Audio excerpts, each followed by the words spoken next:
位於河北遵化的清東陵以南40公里，有一座紅塵府村。這個名字別又和洪承疇有關吧？然後我查了查資料，發現還真有關係。它就是洪承疇於清朝初年在當地圈下來的村子，而且根據資料顯示，洪承疇的家族墓也在附近。按照洪承疇、康熙的父子野史，這村子和墓地就是掩人耳目的。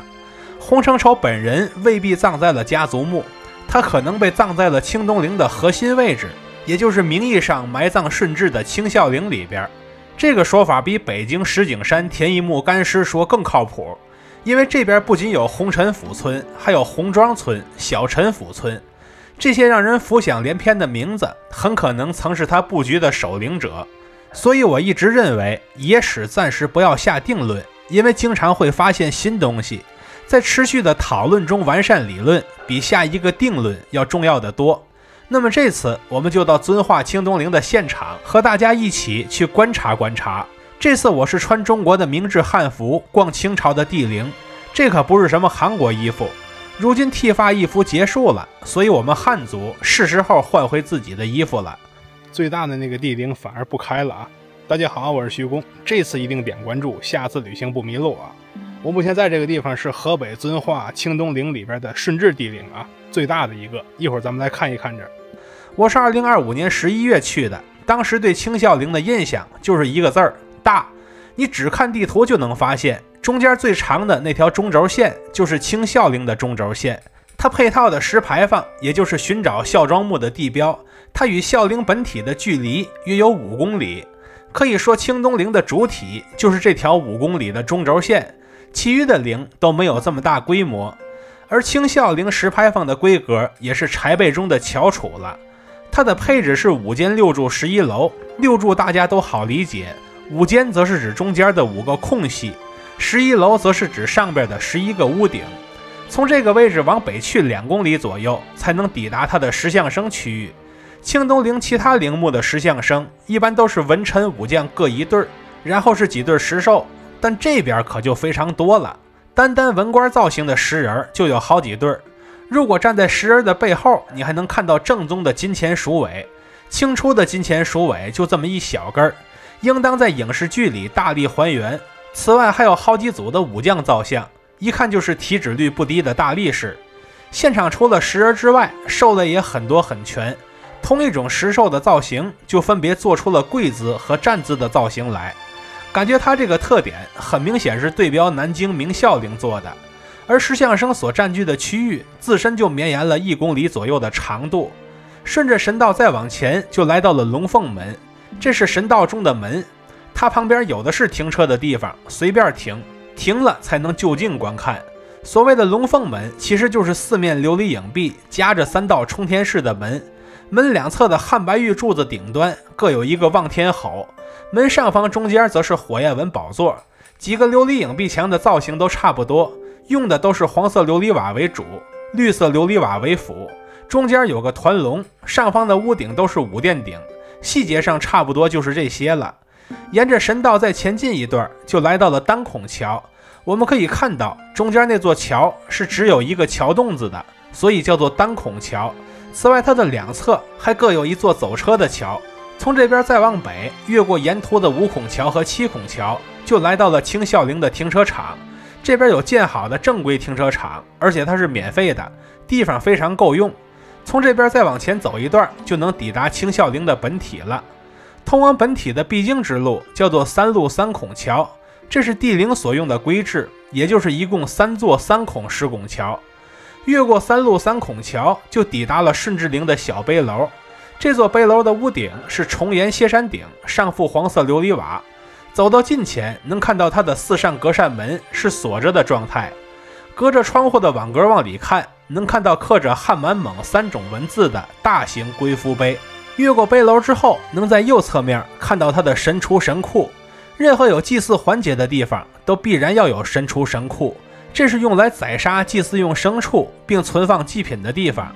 如果切換到航拍視角，我們就不難發現，院裡只有2座建築，一座是面闊3間的玄山頂小房子，另一座是重檐歇山頂的大房子。具體誰負責什麼就難說了。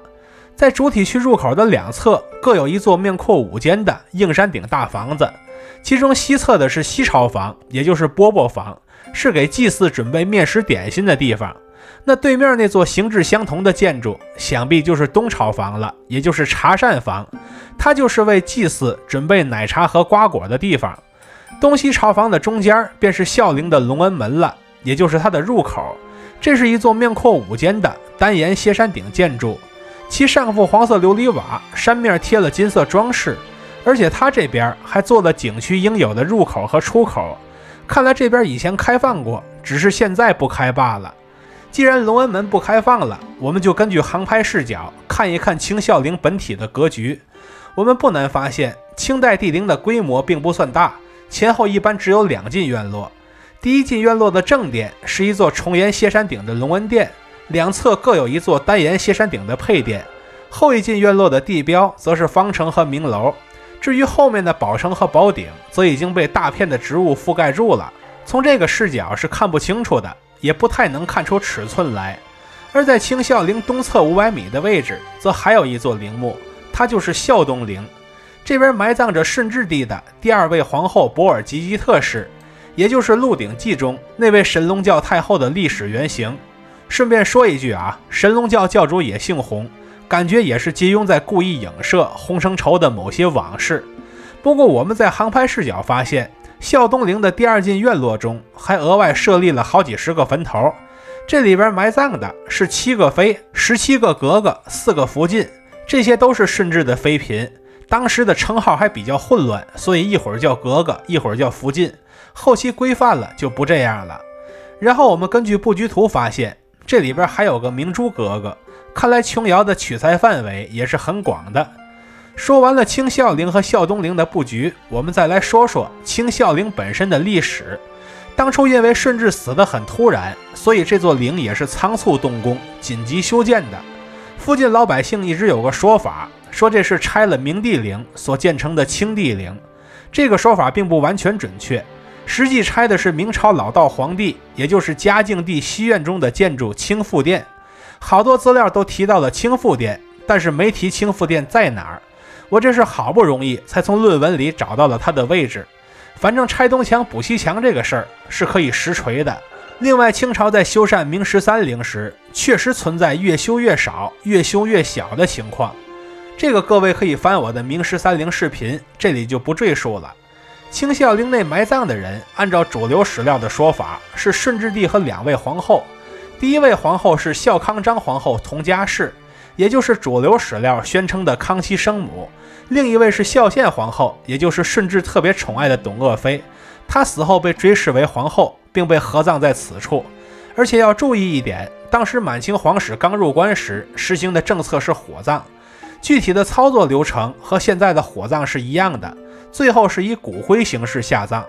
所以孙殿英當初在盜取清東陵的時候，直接就略過了這邊，因為其他那幾位土葬的都在棺椁裡填滿珠寶，來塞住屍體周圍的縫隙，所以挖他們的墓就真能盜着東西。